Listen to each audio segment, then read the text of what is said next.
Chapter 5. Denmark's History. This is Christiansborg, and this is where you'll find the Folketing, the Danish parliament.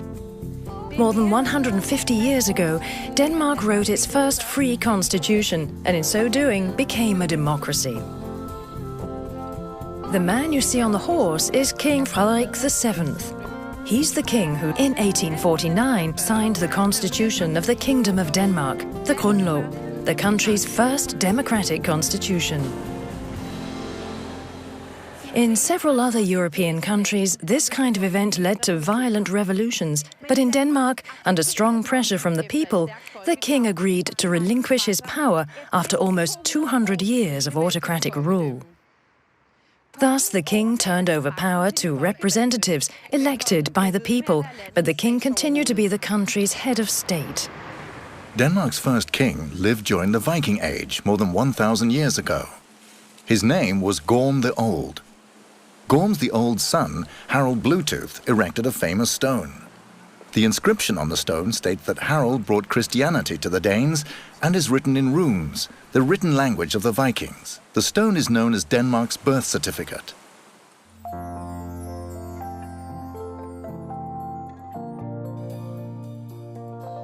So it was more than 1,000 years ago that the Vikings became Christians and bade farewell to their old gods Odin and Thor. Viking ships were very seaworthy, enabling them to sail across vast distances to conquer nations, plunder and trade in foreign lands.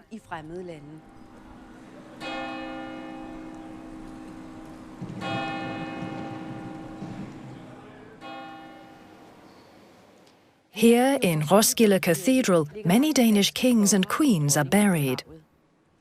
One of them is Queen Margrethe I. She ruled the country and gathered the Nordic countries Denmark, Norway and Sweden into the Kalmar Union. That was in 1397. Back then, the Danish church was part of the rich and powerful Catholic Church. But in 1536, the Danish church broke away from the papacy in Rome and became the Evangelical Lutheran Church, on which today's national church, the Folkekirke, is founded. Christian IV is probably one of the most well-known kings in Denmark's history. He was a great developer who made his mark on Copenhagen with a large number of buildings. He reigned as king for 60 years until his death in 1648.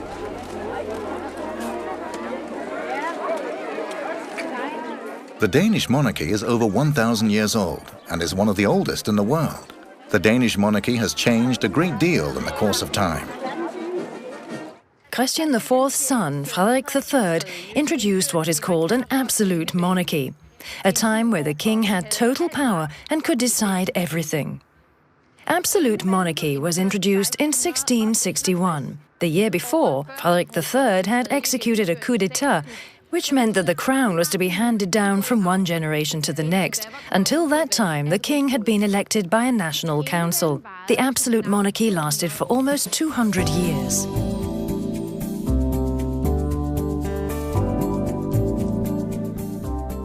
During the absolute monarchy in the 1700s, Denmark was, however, influenced by new European thoughts and ideas about freedom and rights for the individual. The Liberty Memorial is a monument to a pivotal event in 1788, when farmers gained their freedom.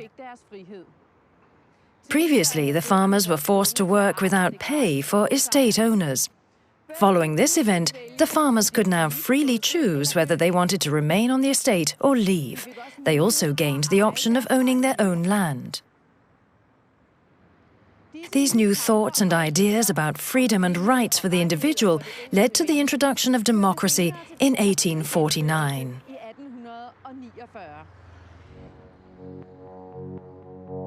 Throughout the 1700s, Denmark kept out of the big wars that swept through the rest of Europe, and in the same period, great sums of money were earned in trading and shipping. But in the 1800s, more wars followed that had significant consequences for Denmark. First against England and later against Germany. In 1814, Denmark lost Norway, which at the time was a part of Denmark. And in 1864, Denmark had to relinquish almost a third of its remaining territory to Germany. In 1920, some of these areas were reunited with Denmark. This occurred after a referendum in which the population was asked if they wanted to belong to Denmark or to Germany. The last half of the 1800s was characterized by great changes throughout Europe. This applied to Denmark as well. During the industrial age, many people moved from rural to urban areas to become industrial workers. This period was characterized by new thoughts and ideas in which strong political movements originated that changed society, and which still continue to play an important role today. The workers' movement, which included many unions, fought for better conditions for workers. The cooperative movement fought for conditions for farmers. And there was the folk school movement, which fought for the right to education and information for everyone. During World War I, Denmark remained neutral. But in 1939, World War II broke out. And Denmark was occupied by German troops in 1940.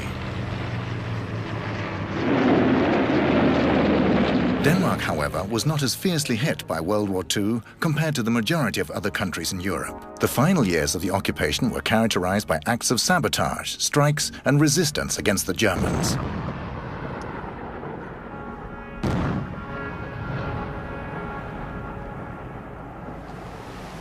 The flight of Danish Jews to Sweden has a special place in Danish history.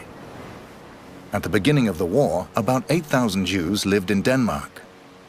By far the majority managed to flee to neutral Sweden and thus avoided death in concentration camps.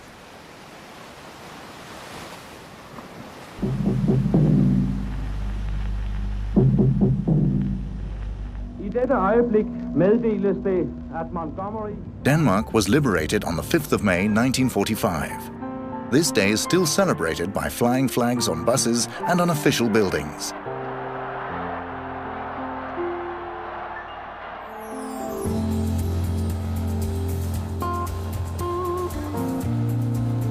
In the 1950s and 1960s, the Danes became wealthier.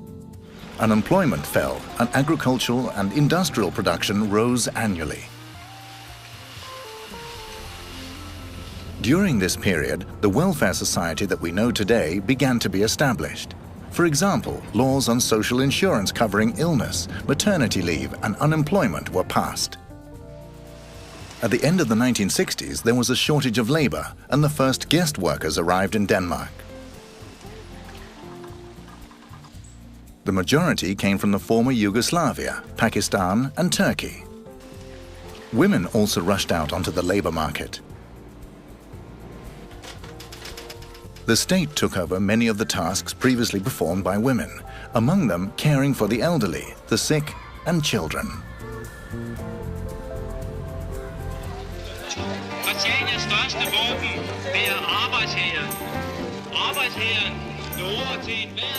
At the end of the 1960s and far into the 1970s, a number of anti-authoritarian movements made a mark on Danish society, with inspiration from abroad.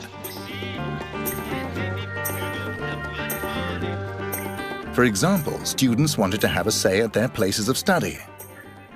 Women went to the barricades and challenged the gender roles and the traditional forms of cohabitation they had been raised with. The Youth Rebellion, as it is sometimes called, has had significant influence on how society is organized, for example, with regard to education, gender roles, and work. Kong Frederik den 9. er død. Længe leve hendes majestæt, dronning Margrethe den anden. In 1972, Denmark's King Frederik IX died. His daughter was declared a successor and is currently the country's monarch, Her Royal Highness Queen Margrethe II. A year later, in 1973, Denmark became a member of the European Community, following a referendum. In the same year, the first of the global oil crises began, thus ending many years of optimism. The 1980s were characterized by high unemployment and recession. But in the 1990s, the economy once again began to look brighter.